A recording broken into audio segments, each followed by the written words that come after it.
Les députés doivent à présent relever le débat et poser les vraies questions avant de prendre une décision potentiellement lourde de conséquences, le vote d'une motion de censure contre le gouvernement Bayrou. Au lieu d'un débat d'idées pertinent par rapport à la situation économique actuelle, on nous force à choisir entre davantage d'impôts ou des problèmes identitaires. Les vraies questions sont peut-être ailleurs. Bienvenue dans la pièce sécurisée.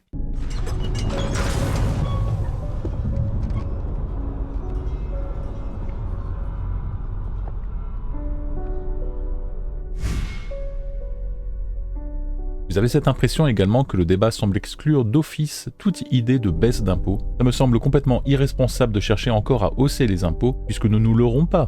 Une fois que les plus riches seront partis, ça va ruisseler sur tous les autres. Et cette baisse d'impôts doit être accompagnée aussi d'une baisse des dépenses.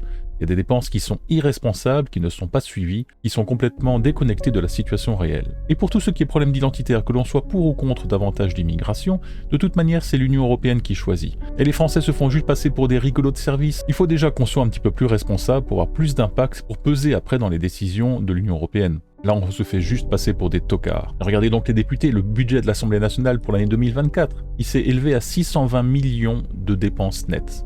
Ça va très bien. Dotation de l'État, 607 millions. Et du coup, il y a même un solde budgétaire de moins 12 millions. Donc même 600 millions, ça ne suffit pas. Pour vous donner un ordre de grandeur, Vinted a gagné un petit peu moins de 600 millions de chiffre d'affaires en 2023. Alors là, on ne parle que de l'Assemblée nationale, on ne compte pas le Sénat et ses fameux fauteuils. Vous vous rappelez de la dissolution décidée par notre président l'année dernière? Eh bien, selon le budget, ils estiment que le coût net de cette dissolution est porté à plus de 28 millions d'euros. Mais pourquoi? Parce qu'en partie par le licenciement de tous les assistants parlementaires qui ont bénéficié d'indemnités. Ce qui est paradoxal parce que beaucoup d'assistants ont été réembauchés par après avec les nouvelles équipes. Dépenses imprévues et non affectées, 2 700 000. Ben voilà, ça passe tranquille. Aucune transparence, aucun détail, juste une ligne budgétaire prête à absorber n'importe quel dépassement. Regardez ici, la contribution aux frais de secrétariat, 185 millions. D'accord? Et il est précisé que ce sont les collaborateurs des députés, les dotations aux groupes politiques et les fameuses avances de frais de mandat. C'est pour couvrir les extras. Bon voilà, c'est une enveloppe libre-service. On voit ici quasiment 3,5 millions juste pour payer des logiciels. Mais c'est sur un an, 3,5 millions. Et ici par exemple, entretien réparation courante, 20 millions. Dis donc, ça en casse des chaises par là-bas. Regardez les immobilisations corporelles. Autre immobilisation corporelle, 4 700 000. Donc ça correspond aux véhicules, mobilier, photocopieurs et appareils audiovisuels. Dis donc, enfin je veux dire, c'est sur un an. Alors je ne dis pas que ces dépenses ne sont pas justifiées, mais quand on parle de responsabilité budgétaire, est-ce qu'ils ont besoin d'acheter autant de choses chaque année?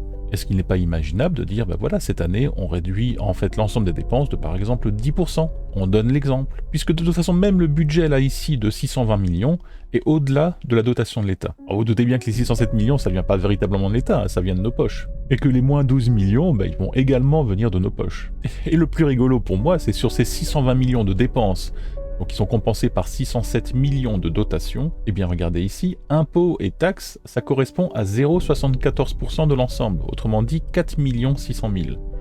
Ça vend du rêve de payer moins d'1% d'impôts. Alors ce ne sont que des exemples parmi tant d'autres, sachant que je ne suis pas du tout expert, et libre à vous du coup de faire vos propres analyses pour voir ce qui peut vous sembler un petit peu curieux. Bref, tout ça pour dire selon moi que les députés doivent relever le débat, et non pas nous opposer les uns aux autres. Ils ont été élus par chacun d'entre nous. Selon moi, il faut alléger le fardeau des citoyens, permettre à chacun d'entre nous de gagner en aisance financière. Après, est-ce qu'on peut vraiment leur faire confiance quand on voit comment ils dépensent cet argent? Eh bien, chacun est libre d'en juger. Le premier moment clé sera du coup le début de semaine à venir, et nous verrons alors si la motion de censure sera votée ou non. En attendant, nous allons prendre soin de notre épargne, nous allons mettre en place de nouvelles stratégies intéressantes que je vous partagerai dès la semaine prochaine.